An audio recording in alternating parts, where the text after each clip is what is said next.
Welcome to the San Juan Islands, most known for possessing equal numbers of crackheads and yacht owners, as well as not being Vancouver Island. That last one's important. The year is 1846, and the US and Britain have just elected to end their joint occupation of the Oregon Territory, dividing it along the 49th parallel. Additionally, Britain was granted the rights to Vancouver Island, which lies just off the US mainland. This caused a bit of a problem, as the San Juan Islands were located directly in between Vancouver Island and the American mainland. And to avoid further dispute, the US and Britain then just agreed to a joint occupation of the San Juan Islands. All was fine and dandy for a while, as US and British farmers both settled the region. And then someone shot a pig. A British pig had been wandering into an American farmer's garden eating his crops. After that happened a few times, the American named Lyman Cutler killed the pig. To apologize for murdering his pig, Lyman offered Charles Griffin, the pig owner, the equivalent of $280 in modern day currency. Charles responded with, and I quote,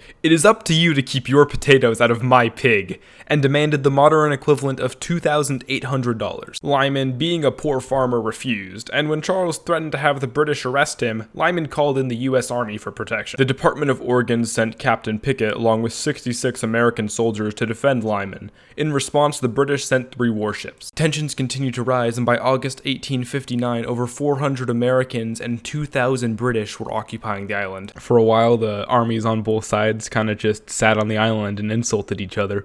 Word got back to Washington, D.C. and London about the military escalation, and with the help of the German Emperor, they managed to work out the Treaty of Washington, which among other things gave the U.S. control over all the San Juan Islands. And that's kind of where the story ends. The Great Pig War is a bit anticlimactic. We don't even know if Lyman had to pay Charles for his pig, but I think there is an important moral. Britain can and will send their pigs to eat our crops, and without the Second Amendment, we are helpless to stop them. Now that's some food for thought.